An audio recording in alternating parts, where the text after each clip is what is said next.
Hello friends, last class में हम लोगों ने माइक्रो प्रोसेसर के सब्जेक्ट को स्टार्ट किया था। हमने क्या किया था, हमने इसके सिलेबस को डिस्कस किया था। जब सिलेबस डिस्कस हो गया था तब हमने यूनिट 1 स्टार्ट की थी और यूनिट 1 में मैंने बेसिक ऑफ माइक्रो प्रोसेसर 8085 के बारे में आपको बताया था। आपने वो प्रीवियस क्लास नहीं की है तो पहले प्रीवियस क्लास को कीजिएगा, फिर आपको ये क्लास ज़्यादा अच्छे से समझ में आएगी। ठीक है, थोड़ा सा ये सब्जेक्ट जो है थोड़ा सा अलग टाइप का सब्जेक्ट है, कंप्यूटर साइंस का सब्जेक्ट है, थोड़ा सा प्रोग्रामिंग वाला मॉडल है इसमें। तो आपको क्या है, आपको थोड़ा सा पेशेंस रखना होगा, सभी चीज़ों को समझना होगा। जब चीज़ें आप समझ जाओगे तब अपने आप ऑटोमेटिकली आपका जो फ्रेम तैयार होगा पूरे सब्जेक्ट के लिए तैयार हो जाएगा। तो आपको थोड़ा सा पेशेंस बना कर रखना है। कोई भी टर्म, कोई भी नाम, कोई भी स्टेटमेंट आता है तो अभी मैं थोड़ा सा बता देता हूँ, बट उस स्टेटमेंट, उस टर्म या उस इंस्ट्रक्शन के बारे में जैसी उसकी नीड होगी वहाँ पे अपन लोग उस चीज़ को डिस्कस करेंगे। आई होप आपको ये बात समझ में आई होगी। लास्ट क्लास में हमने कुछ डिस्कस किया था कि 8085 का बेसिक क्या होता है, फर्स्ट माइक्रो प्रोसेसर क्या था, माइक्रो प्रोसेसर क्या क्या होते हैं, या फिर माइक्रो प्रोसेसर किसकी हेल्प से बनता है, कौन सी टेक्नोलॉजी यूज़ की जाती है माइक्रो प्रोसेसर बनाने के लिए। और साथ ही साथ मैंने ये भी बताया था कि इसमें कौन कौन सी सिस्टम बस यूज़ होती हैं, माइक्रो प्रोसेसर के अंदर क्या चीज़ें कंसिस्ट होती हैं, ALU, registers and control unit, ये सब चीज़ें मैंने आपको बताई थी। आज की क्लास में मैं आपके साथ डिस्कस करने जा रहा हूँ आर्किटेक्चर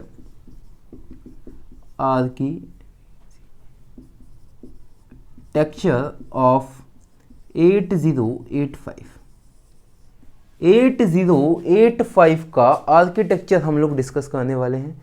आर्किटेक्चर में हमें क्या क्या डिस्कस करना है, एक्चुअली जो आपको PDF दिया जाएगा या PDF जो आपके पास होगा, आर्किटेक्चर में क्या है, एक डायग्राम है। एक डायग्राम है, उस कंप्लीट डायग्राम को ही आर्किटेक्चर कहते हैं। इंटरनल आर्किटेक्चर ऑफ 8085 उसी आर्किटेक्चर का डिस्कशन है। तो इसका एक तरीका तो ये है कि मैं यहाँ पे कंप्लीट डायग्राम बना देता और कंप्लीट डायग्राम को वन बाय वन आपको समझा देता, बट उसमें क्या है, कंप्लीट डायग्राम बनाने में बहुत कॉम्प्लिकेशंस हैं और साथ ही साथ उसको समझाने के लिए ये क्लास क्या हो जाएगी, बहुत लंबी हो जाएगी। तो मैंने क्या कहा कि आर्किटेक्चर ऑफ 8085 इज क्लासिफाइड, और मैं इसको डिवाइड कर रहा हूँ 5 सेक्शंस में। पहला सेक्शन है register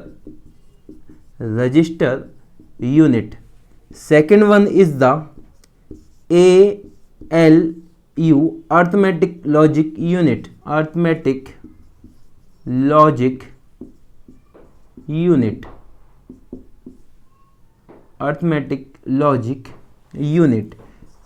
third one is the,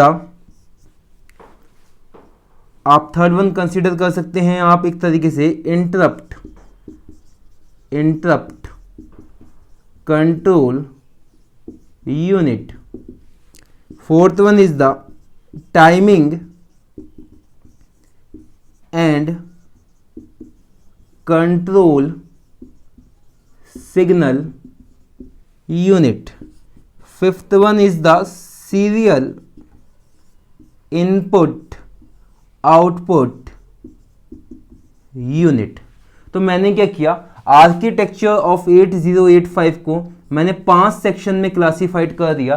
अब अपने पास क्या हो गया, थोड़ा सा कंटेंट इस तरीके से तैयार हुआ कि हमें पांचों सेक्शंस को पढ़ना है। पांचों सेक्शंस को पढ़ लेंगे, जब हम पांचों सेक्शंस को पढ़ लेंगे, कंप्लीट हो जाएंगे, तो अपना आर्किटेक्चर ऑलरेडी कंप्लीट हो जाएगा। तो यही अपना क्या है, लॉजिक है। इस तरीके से हम आर्किटेक्चर को पढ़ेंगे। तो आज की क्लास में मैंने अभी स्टार्ट किया आपकी first, that is the register unit. फिर अपनी जैसी नीड होगी वैसी उसकी यूनिट को उठा लेंगे और उस यूनिट को समझ लेंगे। तो रजिस्टर्स यूनिट को मैंने उठाया। रजिस्टर यूनिट क्या है, रजिस्टर यूनिट आपकी 2 सेक्शंस में डिवाइडेड है। पहला है आपका GPS यानी जनरल पर्पस रजिस्टर। ऐसे रजिस्टर जो जनरली यूज किए जाते हैं वो कहलाते हैं जनरल पर्पस रजिस्टर। और second one is the SPS, special purpose register. कुछ रजिस्टर्स ऐसे हैं जो स्पेशली यूज किए जाते हैं, उनका कुछ स्पेसिफिक काम होता है, कुछ स्पेसिफिक टास्क होता है जो जनरल पर्पस रजिस्टर परफॉर्म नहीं कर सकता। जनरल पर्पस रजिस्टर्स को रेगुलर वर्क में लेते हैं, जैसे कि कोई वर्क फ्रिक्वेंटली होता है, कोई ऑपरेशन, किसी डेटा को कहीं सेव करना है, किसी को मूव लेना है, किसी का कहीं से कहीं ट्रांसफ़र करना है डेटा का, तो जनरल पर्पस रजिस्टर यूज़ किए जाते हैं। बट स्पेशल पर्पस रजिस्टर्स की एक स्पेसिफिक कमांड होती है, उनका एक स्पेसिफिक वर्क होता है, तो उसे उसके अकॉर्डिंग यूज़ किया जाता है। बात समझ में आई आपको इतनी? तो ये दो तरीके के होते हैं, जनरल पर्पस रजिस्टर और special purpose register. General purpose registers आपके जो 8085 में है वो आपके 6 जनरल पर्पस रजिस्टर हैं, 6 जनरल पर्पस रजिस्टर्स हैं। वो कौन कौन से हैं? एक है BC, एक है आपका DE, एक है आपका HL। तो आपके पास 6 रजिस्टर्स हैं और ये 6 रजिस्टर्स कौन कौन से हैं? First one is the B, second one C, third one D, fourth one E, fifth one H और sixth one is the L। ये सभी जो हैं, ये जितने भी हैं, each registers is 8 bit in length, 8 bit in length. सभी रजिस्टर्स क्या है? 8 बिट लेंथ के हैं। बिट क्या? 0 या 1। तो इसमें क्या है? 8 सेक्शंस हैं, 8 विंडो हैं, उसमें 0 आ सकता है या फिर 1 आ सकता है। लास्ट क्लास में मैंने आपको बताया था 8 बिट इक्वल टू होता है 1 बाइट। तो ये सब क्या है? इंडिविजुअली ईच क्या है? 1 बाइट के इक्वल है। सभी रजिस्टर्स क्या हैं? 1 बाइट के इक्वल है। बट ये जो रजिस्टर है B और C, इसको एक साथ यूज किया जा सकता है। D और E इसको एक साथ यूज किया जा सकता है। H और L इसको भी एक साथ यूज किया जा सकता है। तो ये रजिस्टर पेयर की तरह काम करता है, BC, DE और HL, और सेपरेटली भी काम करते हैं। आपको सिर्फ B का यूज करना है तो सिर्फ B यूज हो जाएगा, सिर्फ C का यूज करना है तो C भी यूज हो जाएगा, और B C का यूज करना है एक साथ तो एक साथ भी यूज हो जाएगा। 8 बिट इसकी, 8 बिट इसकी, टोटल कंप्लीट कितना बिट का हो जाएगा भाई? 16 बिट का हो जाएगा। 16 बिट और 16 बिट। बात समझ में आ रही है? 16 बिट, 16 बिट एंड 16 बिट। और इंडिविजुअली क्या है?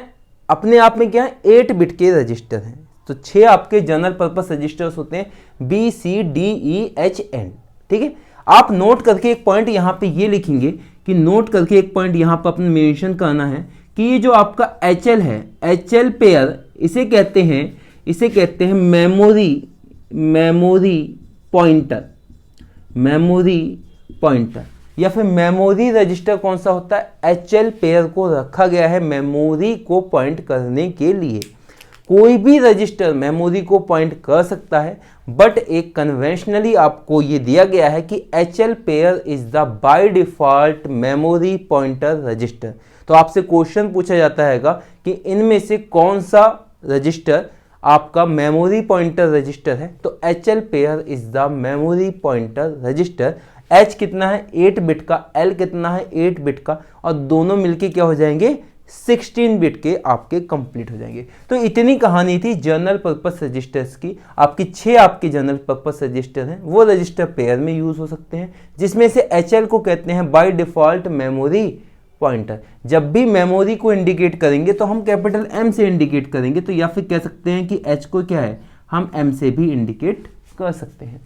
मेमोरी की जब भी बात होगी तो मेमोरी में जो भी कंटेंट होगा उसका एड्रेस किसके पास होगा? उसका एड्रेस HL पेयर के पास होगा।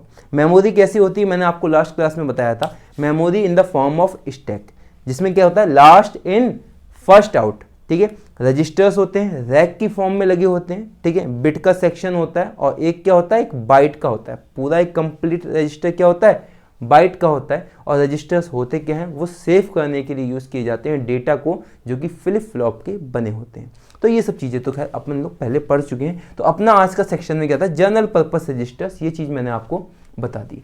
स्पेशल पर्पस रजिस्टर्स, कुछ रजिस्टर्स आपके स्पेशल पर्पस हैं, या फिर कुछ ऐसे रजिस्टर हैं जिनका नाम आप फ्रिक्वेंटली यूज़ करेंगे, जिनके बिना आप परफॉर्म ही नहीं कर सकते। वो कुछ रजिस्टर्स हैं, उनके मैं नाम लिखता हूं और उनके मैं काम बताता हूं आपको क्या क्या है। ठीक है, अपन लोगों ने लिखा एक रजिस्टर, ठीक है, या फिर इनको सेपरेटली भी पढ़ सकते हैं। ये सब रजिस्टर्स क्या सेपरेटली भी पढ़ सकते हैं। एसपी का नाम है stack stack pointer, stack pointer. अच्छा, स्टैक वर्ड सुन के कुछ याद आया? स्टैक का मतलब मेमोरी से रिलेटेड है। तो ये जो इंस्ट्रक्शन है या फिर ये जो आपका रजिस्टर है, ये आपका किससे रिलेटेड है? ये मेमोरी से रिलेटेड है। ये मेमोरी के टॉप को इंडिकेट करता है। It indicates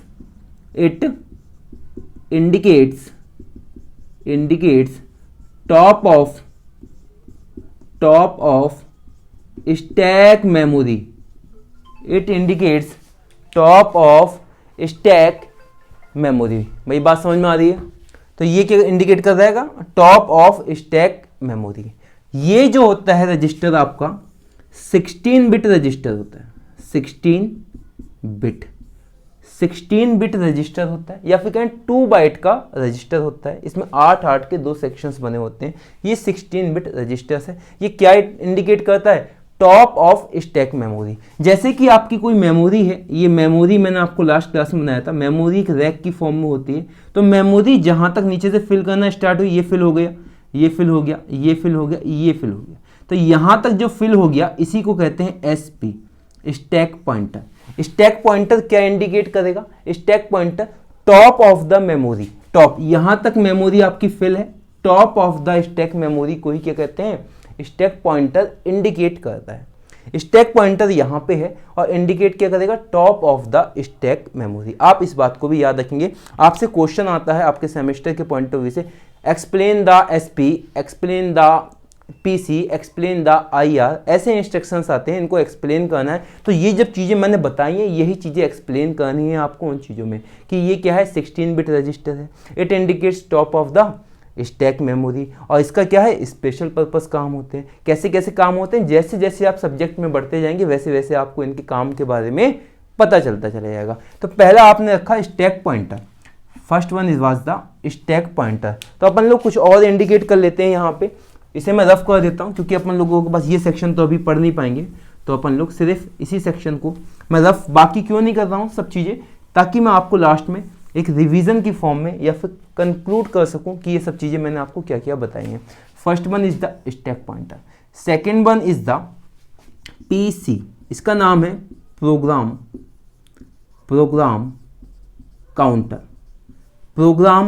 it is the 16 bit register. ये 16 बिट रजिस्टर होता है। नाम से ही क्लियर है, प्रोग्राम काउंटर मतलब प्रोग्रामिंग है। जो भी हमने प्रोग्राम लिखा है, जो भी हमने कमांड दी है, उसकी जो भी कहानी रहेगी वो सब इसके पास रहती है। तो प्रोग्राम काउंटर के पास क्या होता है? It has next instruction.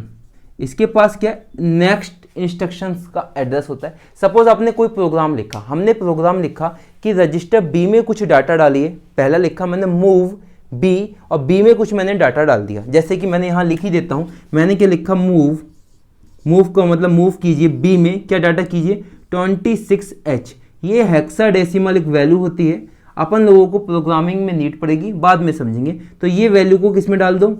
B में डाल दो। इसके बाद आप क्या करो? मूव डी में आप 20H, डी में आप क्या डाल दो भाई? 20H डाल दो। ठीक है, फिर आपने क्या किया? ऐड। फिर आपने क्या किया? ऐसे कीजिए, आपने लास्ट में इंस्ट्रक्शन लिखा मूव करके, सॉरी यहाँ पर मूव नहीं, यहाँ पर MVI आएगा। मूव तो जब दो रहते हैं आपके सेम रहते हैं रजिस्टर तब ये आएगा MVI। मूव इमीडिएटली डी के अंदर क्या डाल दो? इमीडिएटली 20 डाल दो। बी में क्या डाल दो? 26 डाल दो। अब आपने मूव लगाया, मूव A, जो भी बी में कंटेंट है वो ए में डाल दीजिए। एंड देन आपने लिखा ऐड डी, और लास्ट में लिखा HLT halt, मीन्स कंक्लूड किया। पहला लाइन क्या था? MVI। बी में आप 26 इमीडिएटली डाल दीजिए डेटा। डी में आप इमीडिएटली, आई का मतलब है इमीडिएटली क्या डाल दीजिए? 20 डाल दीजिए। फिर जो डेटा बी में है वो बी में ए में डाल दीजिए। जो अब ए में आ गया, ए को कहते हैं एक्यूमुलेटर। अभी समझाता हूं, ए को कहते हैं एक्यूमुलेटर। अब क्या है? ऐड कीजिए जो कंटेंट है एक्यूमुलेटर का, इस ऐड में इनबिल्ड है ए, तो इस लाइन का क्या मतलब है, इस लाइन का मतलब है जो ए में है उसे डी से ऐड कर दो, इस लाइन का ये मतलब है। और ए में है क्या, जो बी में है। तो फाइनली ये प्रोग्राम किसके लिए है, ये प्रोग्राम है बी कॉमा डी के एडिशन के लिए प्रोग्राम है। 26 और 20h के एडिशन का ये प्रोग्राम है। मेरा कहने का मतलब है जब ये एग्जीक्यूट होगा, जब ये एग्जीक्यूट होगा, ये इंस्ट्रक्शन एग्जीक्यूट हो रहा होगा, तो जो नेक्स्ट इंस्ट्रक्शन होता है, नेक्स्ट इसका एड्रेस किसके पास होता है, प्रोग्राम काउंटर के पास। इसीलिए ही प्रोग्राम काउंटर को केयर टेकर ऑफ प्रोग्राम कहते हैं, किसी भी प्रोग्राम का केयर टेकर, क्योंकि इसे पता होता है कि अगला इंस्ट्रक्शन क्या आने वाला है और कैसे कैसे मुझे एग्जीक्यूट करना है। तो ये इंस्ट्रक्शन मैंने बता दिया, प्रोग्राम काउंटर। एक छोटा सा एक प्रोग्राम लिख दिया, थोड़ा सा आपको समझ में आया होगा, अभी डिटेल में बाद में समझ में आएगा। तो अभी मैं इसको रफ कर देता हूँ, क्योंकि अभी ये अपने काम का यहाँ पे तो नहीं है। जब प्रोग्रामिंग वाली सेकेंड यूनिट स्टार्ट होगी तो अपन लोग इस चीज़ को यहाँ पे डिस्कस करेंगे, ठीक है। आपका अब third one is the I R को कहते हैं इंस्ट्रक्शन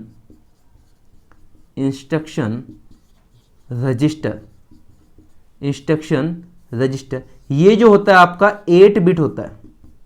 क्या होता है, 8 बिट होता है। इसका क्या काम होता है, इसका क्या है काम, नेक्स्ट इंस्ट्रक्शन के बारे में कहानी रखना, और इसका काम है प्रेजेंट का। मतलब कि जो कहानी चल रही है प्रेजेंट में किसके पास होती है, वो आईआर के पास होता है। जो नेक्स्ट में होने वाला है वो किसके पास होता है, प्रोग्राम काउंटर के पास होती है कहानी। और जो मेमोरी से रिलेटेड होता है वो किसके पास होता है, स्टैक पॉइंटर के पास होता है। इतनी बात समझ में आती है। तो इतने रजिस्टर्स मैंने आपको बता दिए। इसके अलावा एक रजिस्टर्स मैं यहाँ पे और लिखता हूँ, ठीक है, वो है आपका ए, जिसका नाम है एक्युमुलेटर। आप ये कोई मत पूछना भाई हिंदी में क्या है नाम, ये हिंदी में नहीं है, इंग्लिश में ही नाम है सब। एक्युमुलेटर क्या है, ये भी 8 बिट का रजिस्टर है, 8 बिट का रजिस्टर है। और accumulator is used to perform all arithmetic operation, addition हो, सब्सट्रैक्शन हो, या फिर आपका कोई लॉजिकल ऑपरेशन हो, एंड हो, और हो, ठीक है, ये एक्सॉर हो, जितने भी ऑपरेशंस होते हैं वो इसके बिना हो ही नहीं सकते। ये अर्थमेटिक लॉजिक यूनिट का भी क्या है, बेस है, इसके बिना कोई एक्टिविटी नहीं हो सकती। जैसे अभी मैंने एडिशन किया था, किसका किया था, एडिशन किया था, ऐड लिखा था, ऐड डी, तो ऐड में ही इनबिल्ड है एक्युमुलेटर। एक्युमुलेटर की कंटेंट में डेटा डी क्या हो जाएगा, ऐड हो जाएगा। बात समझ में आ रही है। तो सारे अर्थमेटिक ऑपरेशंस किसके बिहाफ पे होते हैं, एक्युमुलेटर के बिहाफ पे होते हैं। और जो रिजल्ट आता है वो रिजल्ट भी एक्युमुलेटर में ही सेव होता है। जैसे अभी अपन लोगों ने क्या लिखा था, अपन ने क्या लिखा था कि बी के पास क्या था, 26h था। फिर अपने पास डी में अपनों ने क्या डाला, 20h डाला। फिर जो बी का डेटा है उस बी के डेटा को मैंने ए में डाल दिया था। अब ए के पास क्या हो गया, 26h हो गया। फाइनली लास्ट में क्या किया था, डी और ए को ऐड किया था, डी प्लस ए, तो मतलब 20 प्लस का 26h, ठीक है। अभी दोनों सिंपल सी वैल्यूज हैं, हेक्साडेसिमल का एडिशन कुछ अलग होता है, फिलहाल यहाँ तो सेम ही रहेगा, ठीक है। तो ये क्या हो गया, 6 और 46h। अब ये 46h क्या आया, रिजल्ट आया। और उस समय जब तक ये रिजल्ट आया था तब तक एक्युमुलेटर के पास क्या था, 26h था। अब एक्युमुलेटर के पास क्या हो जाएगा, 46h। कहने का मतलब ये है कि रिजल्ट भी इसी में सेफ होता है, रिजल्ट भी सेम इसी पे होता है। और ये ALU या फिर अर्थमेटिक ऑपरेशन को परफॉर्म करता है। सभी अर्थमेटिक ऑपरेशन एक्युमुलेटर के बिना नहीं हो सकते। बात समझ में आ रही है। तो ये एक्युमुलेटर का यूज है। रिजल्ट भी कहां सेफ होगा, एक्युमुलेटर में होगा। अब एक्युमुलेटर में 26h नहीं है। अच्छा एक बात और याद रखेंगे, जब मैंने b का 26h a में डाला था, अभी मैंने प्रोग्राम लिखा था, वहां लिख दिया था मूव a, b, मतलब b का कंटेंट आप a में डाल दो। ये लिखा था नहीं लिखा था भाई, मूव a, b। इसका मतलब क्या था, b का कंटेंट आप a में डाल दीजिए। तो 26 किस में डाल दिया, a में डाल दिया। जो ये 26 a में डाला है तो इसका मतलब ये नहीं है कि b के पास अब कुछ नहीं बचा, b के पास भी 26 ही है। b क्या है, इस 26 की सिर्फ कॉपी भेजता है, एक कॉपी भेजी है इसने, बाकी बी के पास अभी भी क्या है 26 है। अगर मुझे 26H की दोबारा नीड होती है तो मैं रजिस्टर बी को दोबारा यूज कर सकता हूं। बी में अभी भी 26H है, बट ऑपरेशन परफॉर्म होने के बाद ए में 26H नहीं बचा, उसमें क्या सेव हो गया, रिजल्ट। रिजल्ट किस में सेव हो जाता है, एक्यूमुलेटर में ही रिजल्ट सेव हो जाता है। आई होप आपको ये बात समझ में आई होगी। तो ये कुछ रजिस्टर्स थे। इसके अलावा एक आपका है फ्लैग रजिस्टर। फ्लैग रजिस्टर है, फ्लैग रजिस्टर्स भी मैं आपको बता देता हूँ। तो ये आपको एक बात बता देता हूँ क्या क्या चीज़ें मैंने बताया। मैंने रजिस्टर यूनिट लिया। रजिस्टर यूनिट क्यों लिया, क्योंकि 5 यूनिट में मैंने इसे डिवाइड किया। आर्किटेक्चर को मैं समझना चाहता हूँ, 5 यूनिट में मैंने इसे डिवाइड किया। 5 यूनिट में पहली यूनिट उठाई मैंने रजिस्टर यूनिट। उसके 2 सेक्शन है, एक जनरल पर्पस रजिस्टर और special purpose register. General purpose register आपसे पूछे जाएं तो 6 होते हैं, BCDEHL। सभी क्या होते हैं, 8 बिट के होते हैं या फिर 1 बाइट के होते हैं। बट रजिस्टर पेयर की तरह काम करेगा, तो ये 16 बिट, 16 बिट और 16 बिट, जिसमें से HL क्या है, डिफॉल्ट मेमोरी पॉइंटर है। स्पेशल पर्पस रजिस्टर्स में स्टैक पॉइंटर मेमोरी को इंडिकेट करता है, प्रोग्राम काउंटर नेक्स्ट इंस्ट्रक्शन के बारे में पता होता है इसे, IR प्रेजेंट इंस्ट्रक्शन के बारे में कहानी से पता होती है। देन एक्यूमुलेटर, एक्यूमुलेटर क्या है, ऑल अर्थमेटिक ऑपरेशन को परफॉर्म करता है और रिजल्ट भी किसमें सेव होता है, इसी में ही सेव होता है। तो ये कुछ कहानी थी कुछ रजिस्टर्स की। एक रजिस्टर और बचता है, तो वो भी मैं आपको लगे हाथ बता ही देता हूँ कि वो क्या है, तो उसे भी अपन लोग देख ही लेते हैं कि क्या था वो। ठीक है, now the next register is flag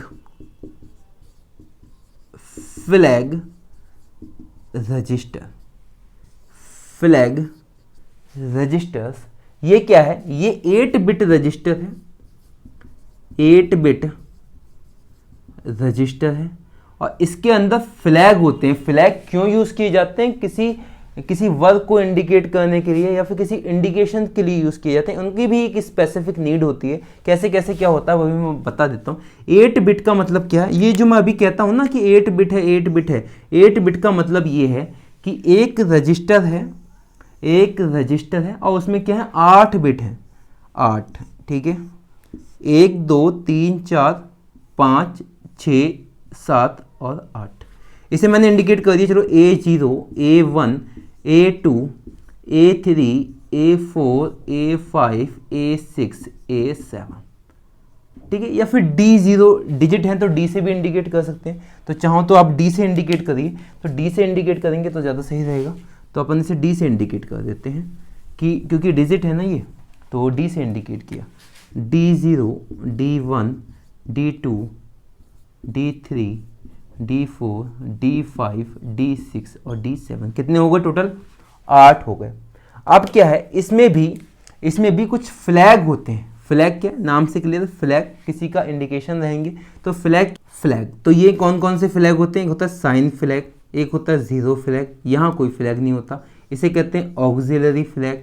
then यहाँ कोई फ्लैग नहीं होता, फिर से कहते हैं पैरेटिव फ्लैग, यहाँ कोई फ्लैग नहीं होता, इसे कहते हैं आप कैरी फ्लैग। ये आपके कुल मिला के 1 2 3 4 और 5, आपके पास 5 फ्लैग होते हैं जिनके नाम क्या है, sign flag, zero flag, auxiliary flag, parity flag and carry flag.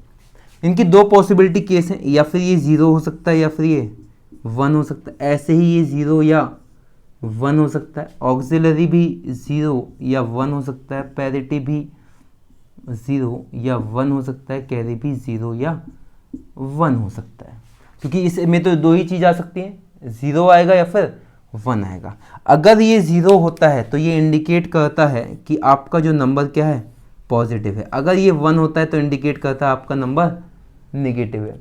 अगर ये 0 है, जीरो फ्लैग, तो ये इंडिकेट करता है कि एक्यूमुलेटर का content is not equal to 0, accumulator is not equal to 0। अगर ये 0 फ्लैग ही बंद हो जाए तो इसका मतलब है एक्यूमुलेटर का कंटेंट क्या है, 0 है। एक्यूमुलेटर क्या होता है वो भी मैंने आपको बता दिया। जैसे कि मान लो उनको एडिशन करने के बाद या फिर सब्ट्रैक्शन कर रहे होते B और D का, और रिजल्ट क्या आता, 0 0 आता, 20H को सब्ट्रैक्ट कर दें तो रिजल्ट क्या आएगा, 00। और रिजल्ट कहाँ सेव होता है, एक्यूमुलेटर में, तो एक्यूमुलेटर कंटेंट क्या हो गया, 0। उस समय 0 फ्लैग क्या हो जाएगा, 1। तो 0 फ्लैग 1 इंडिकेट करता है कि आपके एक्यूमुलेटर के पास कोई कंटेंट नहीं है, उस पे पास कोई भी कंटेंट नहीं है, उसकी वैल्यू क्या है, 0 है।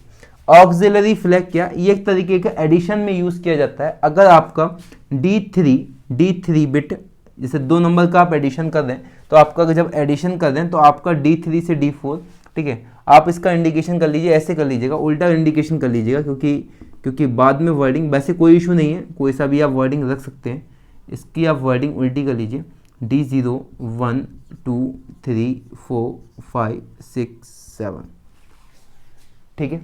तो क्या है, जब आपकी कोई बिट, कोई कैरी आता है, जैसे मान लो कोई आपने एडिशन किया, एडिशन क्या किया आपने, किया 1 0 0 1 0 1 0 0 1, 4 और 4 5 8, ठीक है, आपने किया, आपने इनका एडिशन किया, तो 1 और 1 यहाँ क्या हो गया, एडिशन होके 0, हाँ कैरी आया, कैरी आके 1 1 1 0, कैरी आया 1 और 1 0, कैरी आया 1 और 1 0, फिर कैरी आया, तो यहाँ से यहाँ क्या चले गया, कैरी, ये क्या था, D0 D1 D2 और D3।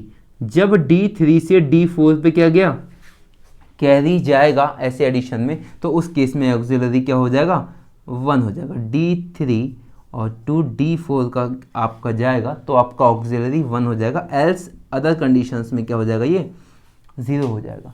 सपोज करो आपको ये ऐड करना होता 1 0 0 0 1 0 0, ठीक है, 1 0 1 0 0 0 1, आपको ये ऐड करना होता तो होता 1 0 0 1, कोई भी कैरी आया यहाँ से यहाँ पे, नहीं आया, तो कैरी नहीं आया तो 0 1 1 0 0 और 0, और यहाँ पे आया 1, एक कैरी। बात समझ में आ रही है, ये बाइनरी का एडिशन है। बाइनरी को जब ऐड किया जाता है तो कुछ इस फॉर्मेट में ऐड किया जाता है। उस समय अगर D3 से D4 तक बिट आ रही है तो उस समय ऑक्सिलरी क्या हो जाएगा, 1 हो जाएगा, और in other condition it will be 0, ठीक है। ऐसे ही पैरिटी फ्लैग, अगर नंबर ऑफ 1 इवन है आपके पास, रिजल्ट ये क्या है, रिजल्ट है, रिजल्ट किस में सेव होगा, एक्यूमुलेटर में। अगर नंबर ऑफ 1 इवन है, नंबर ऑफ 1 जितने भी 1 है इसमें, अगर ये इवन है, अगर ये इवन है तो पैरिटी 1 है। अगर ये ऑड है तो ये क्या हो जाएगी, ऑड है नंबर ऑफ 1 तो क्या हो जाएगा, 0 है। जैसे इसमें क्या है, इसमें क्या है, 1 2 3 है, 3 है तो 3 क्या है, ऑड है, ऑड है तो इसका मतलब पैरिटी क्या होगा, 0 होगा। पैरिटी 1 क्या इंडिकेट करता है, पैरिटी 1 इंडिकेट करता है कि आपके पास क्या है, रिजल्ट में जितने भी 1 है वो क्या है, नंबर ऑफ इवन है। ऐसे ही कैरी फ्लैग है, कैरी फ्लैग अगर आता है आउट ऑफ D7 बिट तो 1 होता है, आउट ऑफ D7 बिट। जैसे अभी इनका एडिशन किया था तो आउट ऑफ D7 बिट, क्योंकि 1 1 का क्या आया, 0, और कैरी क्या आया, 1 आया, तो ये क्या आया, आपका कैरी है। तो जब भी आउट ऑफ D7 बिट कोई आती है तो आपका क्या होगा, कैरी 1 हो जाएगा, और एल्स कंडीशन, अदर कंडीशंस में क्या रहेगा, ये 0 रहेगा। तो मैं इसको समरी करता हूँ। मैंने एक फ्लैग रजिस्टर बताया, वो एक स्टेटस रजिस्टर होता है, वो किसी की स्टेटस को बताता है। ये 8 बिट का रजिस्टर होता है, इसमें मैंने 8 बिट को मैंने लगा के रख दिया। तो इसमें 5 फ्लैग होते हैं, sign flag, zero flag, auxiliary flag, parity flag and carry flag. जहाँ पे कोई फ्लैग नहीं है वहाँ कुछ नहीं होता, वहाँ पे कुछ नहीं होता, वहाँ पे कुछ नहीं होता, वहाँ कंडीशन बाय डिफॉल्ट 0 कंसीडर करनी पड़ेगी। साइन फ्लैग के बारे में मैंने आपको बताया, 0 होता है तो कब होता है, 1 होता है तो कब होता है। जीरो फ्लैग भी बता दिया, एक्यूमुलेटर के बिहाफ पे होता है। ऑक्सिलरी फ्लैग जब आप एडिशन कर रहे हो तो D3 से लेकर D4 में जब आता है तब के लिए कंसीडर किया जाता है। पैरिटी फ्लैग इवन और ऑड के लिए कंसीडर किया जाता है। And carry flag out of D7 bit, अगर आपका कोई ऑपरेशन परफॉर्म करते हुए चीज़ आती है तो कैरी फ्लैग 1 होता है, अदरवाइज वो क्या हो जाता है, 0 हो जाता है। आपको इतनी बात समझ में आ गई। आपसे क्या है, एक प्रोग्राम देगा और प्रोग्राम देने के बाद आपसे पूछेगा स्टेटस ऑफ फ्लैग रजिस्टर बताओ, ठीक है, बात समझ में आ रही है। स्टेटस ऑफ फ्लैग रजिस्टर बताओ, तो मैं एक छोटी सी एक बात लिख देता हूँ या फिर छोटा सा एक एग्जांपल की फॉर्म में आपको बता देता हूँ, और आप उस एग्जांपल को देखेंगे तो आपको समझ में आ जाएगा कि ये फ्लैग रजिस्टर क्या होता है। तो ये एक एग्जाम्पल और देख लीजिए आज की क्लास के लिए, तो ये एग्जाम्पल मैं आपको बता देता हूँ। तो जैसे कि अपन लोगों को क्या है, कोई प्रोग्राम लिखना है और प्रोग्राम लिखने के बाद क्या बताना है, स्टेटस ऑफ फ्लैग रजिस्टर, ठीक है, फ्लैग रजिस्टर का स्टेटस मुझे बताना है। ठीक है, प्रोग्राम वही है, प्रोग्राम जो अभी अपने लिखा था ना, बी और डी का एडिशन लिखा था। बी में क्या था आपका 26H, डी में क्या था आपका 20H, और इनका क्या करना था, हमें एडिशन करना था। तो अभी मैं इसको बाइनरी में रिप्रेजेंट करता हूँ। तो ये जो बाइनरी में रिप्रेजेंट की जाती हैं, तो ये 4 बिट में रिप्रेजेंट होगा, ये 4 बिट में रिप्रेजेंट होगा। और बी क्या है, टोटल 4 बिट, और 4 बिट क्या हो जाएगा 8 बिट। और मैंने आपको बताया था कि बी रजिस्टर क्या है, 8 बिट रजिस्टर होता है। इंडिविजुअली कितने होते हैं, 8 बिट के होते हैं। तो इसको रिप्रेजेंट किया जाएगा कैसे, 2 को कैसे रिप्रेजेंट करते हैं, 0 0 1 0, 4 बिट में इसे रिप्रेजेंट किया जाएगा। 6 को कैसे रिप्रेजेंट करोगे भाई, 0 1 1 0, ये क्या है, ये 6 है, और ये क्या है, ये 2 है, 2 और 6। ऐसे 2 और 0 को कैसे रिप्रेजेंट करोगे, 0 0 1 0, और 0 को 0 0 0 0, ये क्या है आपका बाइनरी में रिप्रेजेंट बना दिया गया। हेक्साडेसिमल टू बाइनरी कन्वर्जन होता है, उसके बिहाफ पे मैंने बना दिया। ठीक है, तो इस तरीके से रिप्रेजेंट किया जाता है। अब बाकी आपको बाइनरी हेक्साडेसिमल टू बाइनरी नहीं आता है, तो एक बार आप देख लीजिएगा। तो उसमें क्या है, आपको वो प्रोसेस थोड़ा लंबा पड़ेगा। शॉर्ट में ऐसा होता है 1 1 2 4 8 16 32 64, इस तरीके से चलती है। सपोज आपको क्या चाहिए था, 2 चाहिए था, तो 2 कैसे आएगा, जब 2 के नीचे क्या हो जाए, 1 हो जाए, और बाकी क्वांटिटी क्या हो जाए, 0 हो जाए। 4 बिट में आंसर चाहिए, तो ये हो गया 2। सपोज आपको 6 चाहिए था, तो 6 के लिए क्या चाहिए, 4 और 5 6, ये हो गया 6, और बाकी जब क्वांटिटी क्या हो गई, 0 हो गई। बात समझ में आ रही है। सपोज करो कि आपको क्या चाहिए, आपको चाहिए 10 चाहिए, 10, तो 10 कैसे हो जाएगा, 8 के नीचे 1 और 2 के नीचे 1, बाकी इन दोनों के नीचे। आपको 11 चाहिए, 8 9 10 और 1 11। तो ऐसे मैंने रिप्रेजेंट किया। अब इनको मैंने ऐड किया, ऐड कर देते हैं। 0 0 होता है 0, 1 0 होता है 1, 1 0 1, 0 0 0, 0 0 0, 1 1 0, और कैरी क्या आया, 1 आया। तो 1 और 0 0 क्या हो गया, 1, और ये 0, ये क्या आया, रिजल्ट आया। और इस रिजल्ट की वैल्यू क्या हो गई, 1 2 4, तो ये हो गया 4, 1 2 4, ये हो गया 6, 46H। 46H किस में रहेगा, अब एक्यूमुलेटर के अंदर रहेगा 46H। तो यही तो आया था 6 और 2 2 4, 46H, और ये किसके अंदर रहेगा, अब एक्यूमुलेटर, क्योंकि रिजल्ट किस में सेव होता है, एक्यूमुलेटर में सेव होता है। अब मुझे स्टेटस बताना है फ्लैग का, तो स्टेटस मुझे फ्लैग का बता दो एक बार कि फ्लैग का स्टेटस क्या होगा। ठीक है, साइन फ्लैग, क्या ये नंबर पॉजिटिव है, हाँ भाई पॉजिटिव है, पॉजिटिव है तो साइन फ्लैग 0। 0 फ्लैग कब आता था, 1, जब रिजल्ट 0 होता था। क्या ये रिजल्ट 0 है, नहीं, तो इसका मतलब 0 फ्लैग क्या आएगा, 0। इसकी जगह यहाँ कुछ नहीं है, तो यहाँ लगाना है 0। ऑक्सिलरी फ्लैग कब 1 आता था, जब D3 से लेके D4 पे कोई कैरी आएगा। क्या कोई कैरी यहाँ पे आया, नहीं आया, ऐसा तो कोई कैरी नहीं आया। यहाँ पे क्या होते, 1 1 और एक वैन होता था, 3 1 होते तो कैरी आता, तो ये भी बिट 0, कुछ नहीं है इसकी जगह 0।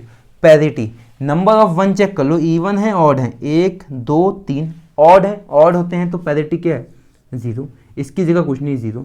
क्या कैरी कुछ आया था, क्या कैरी कुछ आया, आउट ऑफ D7 बिट कुछ निकल के आया 0।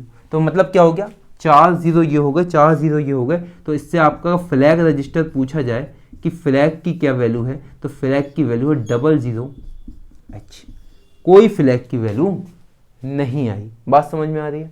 तो ये एक एग्जाम्पल में आया, इस एग्जाम्पल के हिसाब से तो 00 आया, कोई भी एग्जाम्पल हो सकता है। तो एक्यूमुलेटर का क्या आया आंसर 46H, और फ्लैग की वैल्यू क्या आई 00H। तो आपसे जब भी फ्लैग की वैल्यू पूछेंगे तो आप इस तरीके से निकालेंगे, वो कोई सा भी एग्जाम्पल हो सकता है।